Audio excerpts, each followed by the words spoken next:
Good evening my dear students. कैसे हैं आप सब? आई होप आप सभी अच्छे होंगे। चलिए मैं आपके लिए आज केमिस्ट्री का क्लास 10 का टॉपिक स्टार्ट कर रहा हूँ। चैप्टर का नेम है केमिकल रिएक्शंस एंड इक्वेशन, रासायनिक अभिक्रिया और समीकरण। तो इस चैप्टर को स्टार्ट करने से पहले सबसे पहले हमें इंट्रोडक्शन जाना है, इसका जरूरी है, परिचय जाना जरूरी है, जिसके लिए कुछ टॉपिक्स हमने यहाँ पे नोट किया। इन सारे टॉपिक्स को पहले आपको क्लियर करा दूँ, फिर मैं आगे के टॉपिक्स पे आपसे डिस्कस करूँगा। तो फर्स्ट पहले से आपको जानना होगा फिजिकल चेंज होता क्या है, यानी कि भौतिक परिवर्तन। सेकेंड, केमिकल चेंज क्या होता है, रासायनिक परिवर्तन क्या होता है, रिएक्टेंट्स क्या होते हैं, अभिकारक क्या होते हैं, प्रोडक्ट्स क्या होते हैं, उत्पाद क्या होते हैं, और केमिकल रिएक्शंस क्या होते हैं, रासायनिक अभिक्रिया क्या होता है। तो इन सारे पॉइंट्स को हम वन बाई वन करके देखेंगे।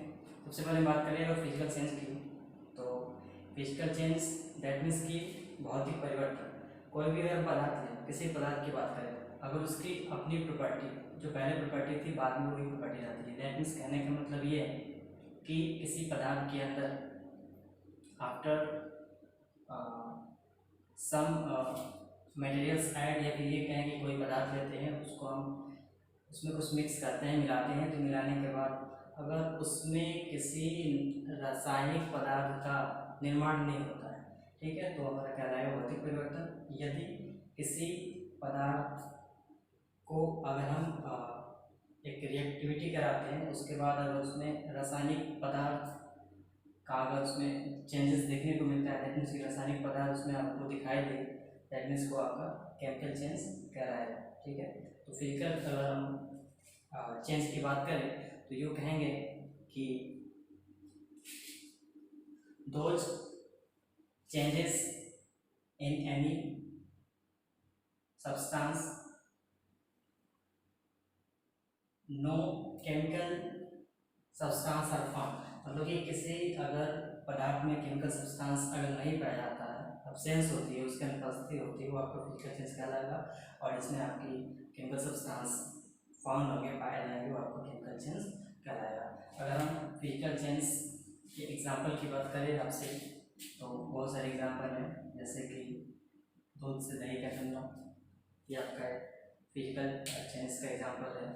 या फिर अगर विनेगर लेते हैं, उसको विनेगर को लेने के बाद जैसे हम सिरका बोलते हैं, उसको हम बाइकार्बोनेट एसिड के साथ अगर उसे मिक्स करते हैं, मिलाते हैं, तो वहाँ पे जो है कार्बन डाइऑक्साइड नामक गैस रिलीज होती है, निकलती है। और ये कार्बन डाइऑक्साइड गैस जो यहाँ पर होती है विनेगर के साथ, तो विनेगर यहाँ पे जो है फिजिकल स्टेट में आपका फिजिकल चेंज के फॉर्म में आपको होता है।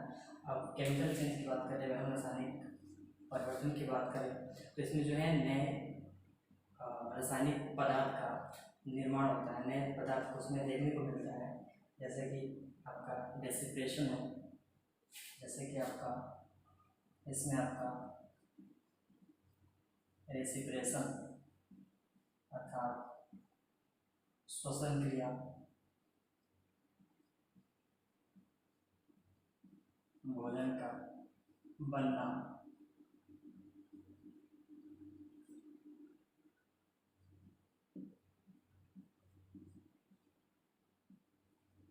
अंगूर का सड़ना, ऐसे बहुत सारे एग्जाम्पल है। तो बात करें रेसिप्रेशन श्वसन क्रिया की, तो जो हमारा रेसिप्रेशन हमारे प्रोडक्ट की वजह से है, बिकॉज हम खाना को लेते हैं, खाने के बाद वो हमारे जब पाचन तंत्र में जाता है, वो पचता है, तो पचने के बाद वहाँ से ग्लूकोज और ऑक्सीजन रिलीज होता है, मतलब कि नए केमिकल सब्सटेंस वहाँ पे रिलीज होते हैं। सो ये हमारे केमिकल चेंज कहलाएगा, रासायनिक परिवर्तन कहलाएगा। भोजन का बनना, भोजन को क्या करते हैं, पकाते हैं। जैसे हमने कोई फूड आइटम्स लिया, उसको बर्निंग, उसमें हमने फायर लगाया, आग दिया, उसको हीट दिया, और देने के बाद वो पकना शुरू हो जाता है। पकने के बाद उसमें जो है न्यू चेंजेस आ जाते हैं, तो ये हमारा कहलाएगा केमिकल चेंज में आएगा इनका।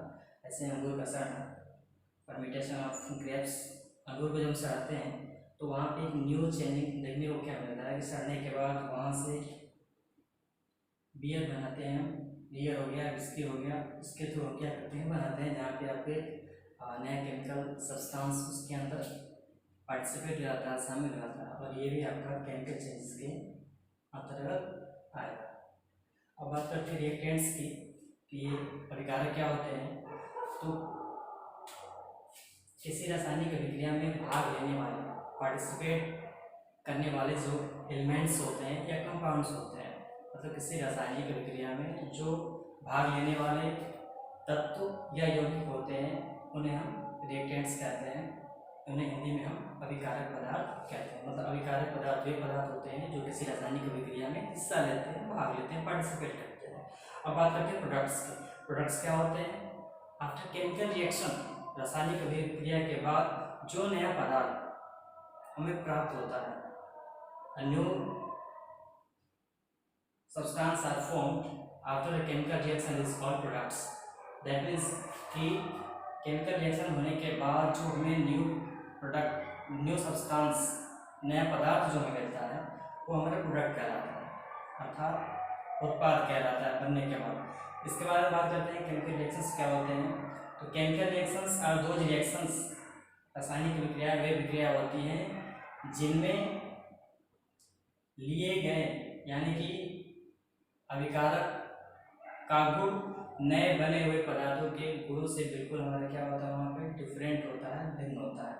ठीक है, अगर हम यहाँ पे एक एग्जाम्पल के थ्रू आपको समझाना है कि कोशिश करें a प्लस बी, और यहाँ पे जो एरो का साइन इंडिकेट कर रहा है ये बता रहा है कि ये रिएक्शन फॉरवर्ड डायरेक्शन हो रहा है, यानी कि ये विक्रिया जो है आगे की तरफ हो रही है। ठीक है, इस साइड को हम लेफ्ट हैंड साइड बोलेंगे और इस साइड को हम राइट हैंड साइड बोलेंगे। तो इस एग्जाम्पल के थ्रू आपको क्लियर हो जाएगा ये सारी चीज़ें। तो अगर हम ए प्लस बी की बात करें जो लेफ्ट हैंड साइड में है, इन्हें हम रिएक्टेंट्स कहते हैं, अर्थात इन्हें हम क्या कहेंगे, रिएक्टेंट्स, रिएक्टेंट्स बोलेंगे, यानी कि इन्हें हम हिंदी में कहेंगे क्या, अभिकारक पदार्थ जो रासायनिक अभिक्रिया में पार्टिसिपेट कर रहे हैं, भाग ले रहे हैं। और आफ्टर एक केमिकल रिएक्शन, ये क्या दिखा रहा है कि यहाँ पे एक रिएक्शन हो रहा है, अपनी केमिकल रिएक्शन, और ये हमारा एक प्रोडक्ट बना है यहाँ पे जो सब्सटेंस बना C+T। ए और बी हमारे एलिमेंट हो सकते हैं या कोई कंपाउंड हो सकते हैं, अर्थात कोई तत्व या यौगिक हो सकते हैं। अब C+T जो हमारा बना है इसे हम क्या कहेंगे, इसे हम बोलेंगे प्रोडक्ट्स, यानी कि उत्पाद। हिंदी में अगर इसे बोले तो ये देख लीजिएगा, ये उत्पाद है और ये आपका अभिकारक पदार्थ है,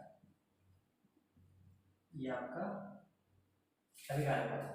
ठीक है, अब ये जो हमारा इक्वेशन बना हुआ है, इस इक्वेशन को हम क्या कहेंगे, this is called a chemical reaction. यहाँ पे क्या देखा जा रहा है, C+D, दैट मीन्स कि यहाँ पे न्यू सब्सटेंस फॉर्म हो रहा है, नया पदार्थ बन रहा है।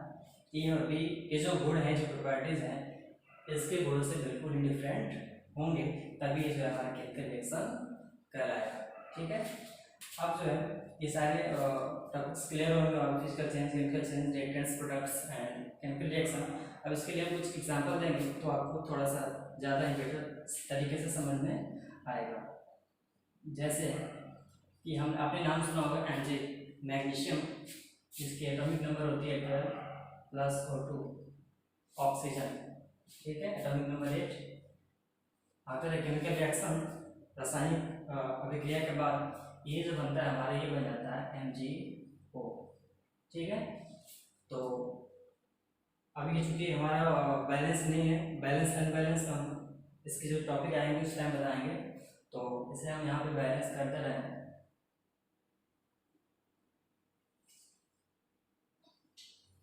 तो माय डियर स्टूडेंट्स, ये जो मेरा एग्जाम्पल एक केमिकल रिएक्शन का एग्जाम्पल है जहाँ पे Mg को हमने ऑक्सीजन के साथ रिएक्ट कराया है, तो ये बनाया हमारा MgO। मतलब कि मैग्नीशियम को जब हम ऑक्सीजन की उपस्थिति में जलाएंगे, बर्न करेंगे, तो ये हमारे यहाँ पे बन जाएगा आपका मैग्नीशियम ऑक्साइड।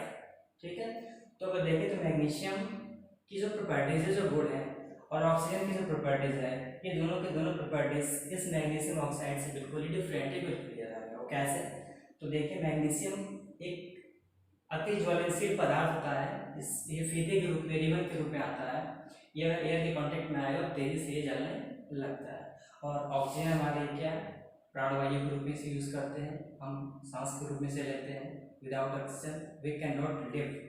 ओके, तो इनकी प्रॉपर्टीज बिल्कुल डिफरेंट है, लेकिन जो एमजीओ है मैग्नीशियम ऑक्साइड, ये हमारा बिल्कुल इनकी प्रॉपर्टीज से बिल्कुल डिफरेंट प्रॉपर्टीज है। मैग्नीशियम ऑक्साइड जो है वो नेचर प्रकृति में उसको रखते हैं तो ये जलना स्टार्ट नहीं करता है। तो आपने यहाँ पे क्या देखा कि जो लिए गए ये आपके रिएक्टेंट्स जो हैं इनकी प्रॉपर्टी इस प्रोडक्ट की प्रॉपर्टी से बिल्कुल ही डिफरेंट होता है इन केमिकल रिएक्शन, रासायनिक अभिक्रिया में।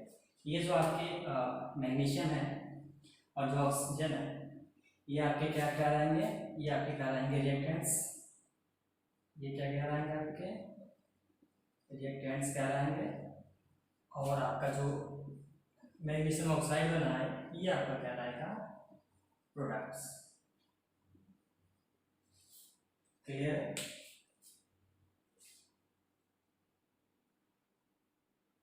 नोट कर लीजिएगा।